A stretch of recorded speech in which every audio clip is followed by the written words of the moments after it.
Hi everyone, today we're going to do a baseball cake because baseball is always a popular theme for birthdays, special events, and it's great because it could be for a kid's party, it could be for an adult's party.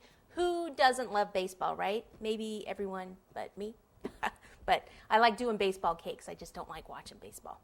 Anyway, so what we're going to do here is we are going to start with a 10-inch square cake, okay? And it's about 4 inches high, so that means that I baked two 10-inch cakes that are 2-inch high.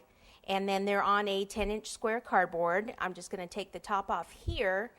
And what we're going to need to place this on later is we're going to need two 18-inch cardboards like this, which I've taped together, and I've covered them with white contact paper. Contact paper is not FDA approved.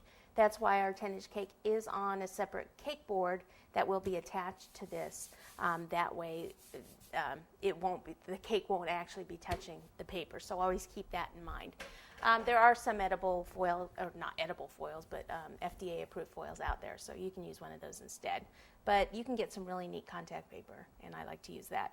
I also like to have a half-sheet board ready, or even a square cake board.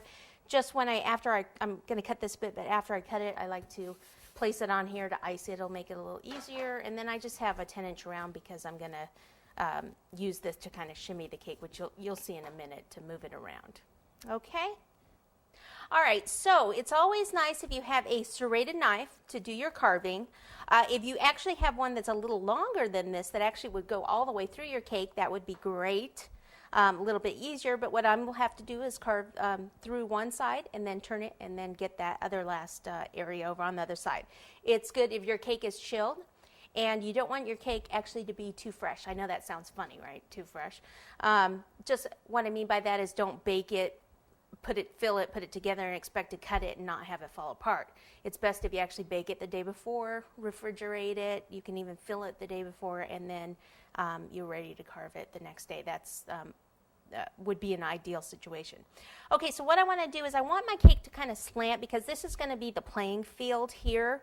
And I didn't want just a flat cake. I thought it'd be a little nicer, a little bit different if we just kind of slant it up. That way we can maybe do writing on the field, you know, happy birthday or congratulations, whatever I decide to write.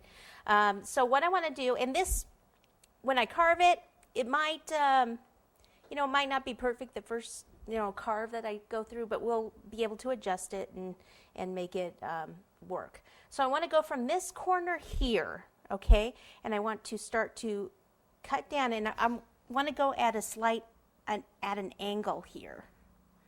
Okay, and this is why it's best if you can really have a knife that's long because you can see where it's going to come out.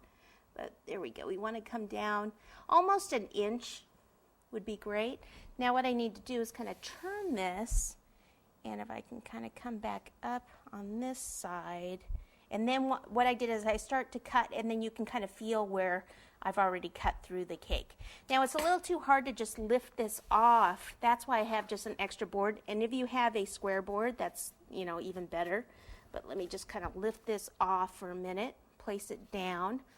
Put a little bit more buttercream here, just regular old buttercream, just so that it will stick.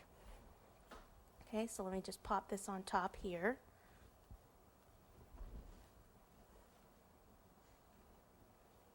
And then I'm just going to place the cake back on there, only with the thicker portion at the thicker portion of the cake, the thin one. So I'm just rotating it all the way around here. So use this, pop this back on